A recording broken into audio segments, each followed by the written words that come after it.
परीक्षित का मन बड़ा सच्चा है। परीक्षित को गुरु कृपा ही केवलम, जो सद्गुरु करेंगे उसमें ही कल्याण होगा।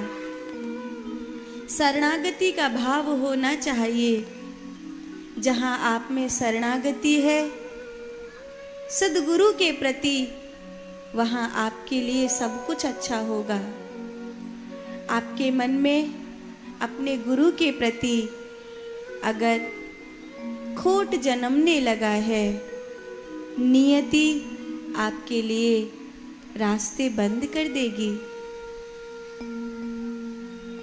क्योंकि निगुरा होता ही का अंधा, खूब करे संसार का धंधा, पड़े नरक की खान, मनवा निगुरे नहीं रहना। और एक बात सच्ची सच्ची बताऊं, इस धरती पर हमने भगवान की कृपा को देखा है, भगवान को नहीं देखा। और भगवान की कृपा को जिनके द्वारा उतरते हुए देखा है, वो हमारे सद्गुरु हैं, वो हमारे गुरुजी हैं।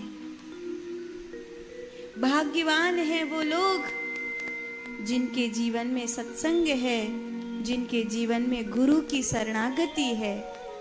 अभागे हैं वो लोग जिनके माथे पर कभी गुरु की उंगली नहीं आई, जिनके सर पर कभी गुरु का हाथ नहीं आया। अभागे हैं वो लोग जिनके कानों में अपने सद्गुरु के महावाक्य नहीं पड़े हैं। जीवन के सब दुख दूर हो जाएं, एक बार उनकी शरण में जाकर के बैठ जाओ, उनकी छत्र छाया में जाकर के बैठ जाओ। जीवन के सब दुख अपने आप चले जाएंगे। जैसे कल्प वृक्ष के नीचे कोई बैठता है तो सब मनोकामना पूरी हो जाती है, ऐसे ही कोई अपने गुरु के चरणों में जाकर के बैठता है तो उसके सब दुख दूर हो जाते हैं। ये तो इस धरती को वरदान है। इसीलिए कहते हैं ध्यान मूलम गुरु मूर्ति, पूजा मूलम गुरु पदम, मंत्र मूलम गुरुर्वाक्यम, मोक्ष मूलम गुरु कृपा। आप कहोगे हम कैसे पहचाने कि वो हमारे सद्गुरु हैं? एक उपाय है। जिनके मुखमंडल को देखकर आपका हृदय आनंद से भर जाता हो, जिनके सानिध्य में आपको भक्ति का अनुभव होता हो, जिनके आशीर्वाद से आपके जीवन के ताप में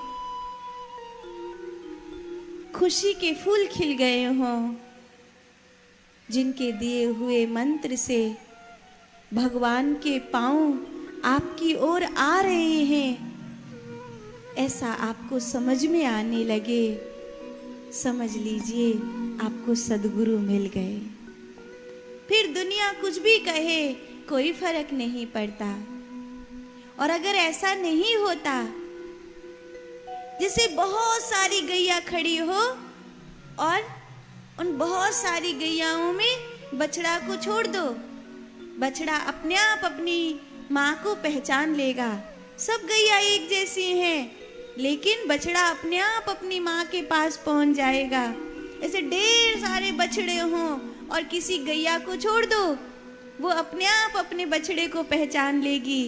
ऐसे ही ये संसार में चाहे कितनी भी भीड़ हो, लेकिन अगर भगवान की कृपा है तो हम अपने सद्गुरु को पहचान लेंगे और सद्गुरु अपने शिष्य को पहचान लेंगे।